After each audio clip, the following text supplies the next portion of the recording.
If you want to improve your listening, pronunciation, and fluency in English, then you really need to start listening to music in English if you're not doing that already. If you're new to me, my name is Steph. I teach English online because the people on the internet requested it, so here I am.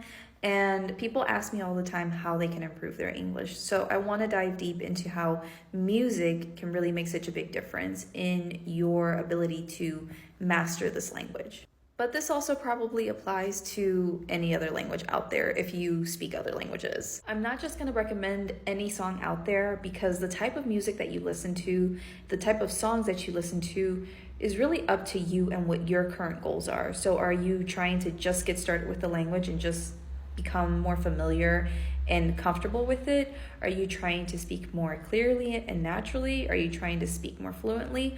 All of these things are things that you have to keep in mind to determine what kind of songs you're going to listen to. If you are a beginner or you're working on your pronunciation because maybe you just haven't had the best pronunciation and you're trying to refine that, then I really highly recommend that you start listening to old school English music from the 1950s and 60s.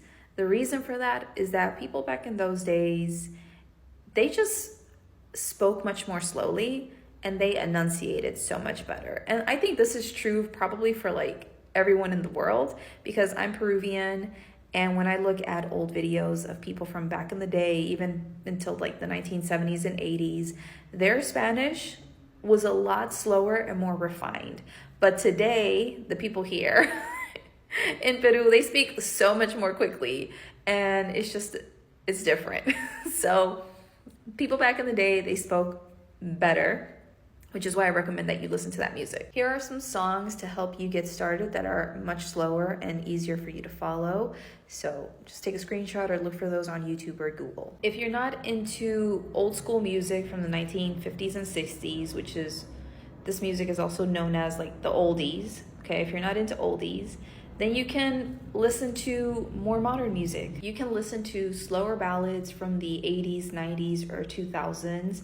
It just has to be music that you like in a music genre that you really enjoy listening to, that you would naturally jam to. Here are some songs that you can go check out to help you get started. If you want to sound more natural or you want to speak more quickly with an easier ability to just flow and let the words just come out of your mouth, then I really recommend that you listen to songs that are faster or have faster lyrics. Whether you listen to a fast song or a slow song, you really have to practice singing along to these songs, okay? Because that's gonna help you move muscles in your face as well as your mouth in order to help you practice making movements that you're not accustomed to. By listening to music in English, you're definitely going to improve your listening. You're going to be able to pick up on all the different ways that certain words are pronounced depending on who's saying them, okay?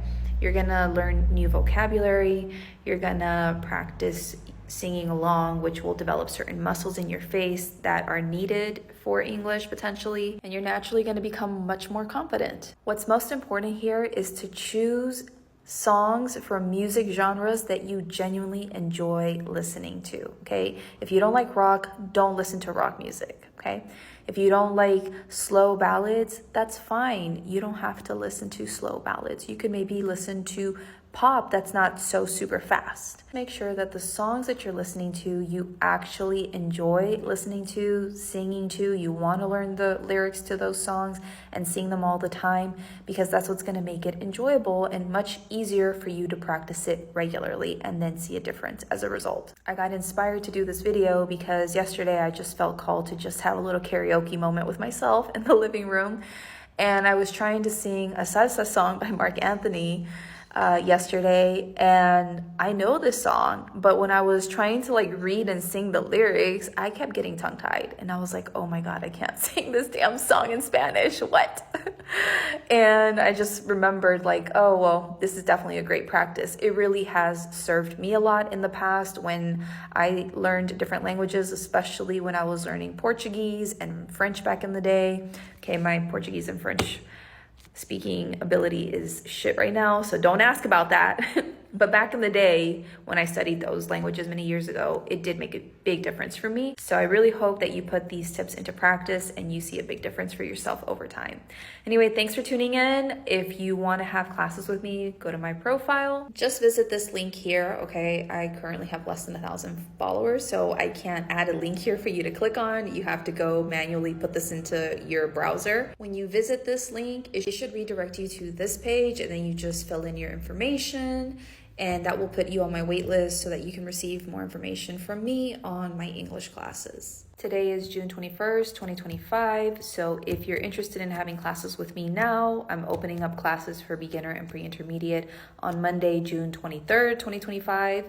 And in order for you to get information on that, you just have to go to that form, fill out your information. You'll get an email from me with the info for the classes, and then you'll be able to sign up that way. Anyway, guys, thank you so much for your time. See you. Bye. Oh, Angel was here earlier, so she should say bye. Say bye, Angel. Bye, guys.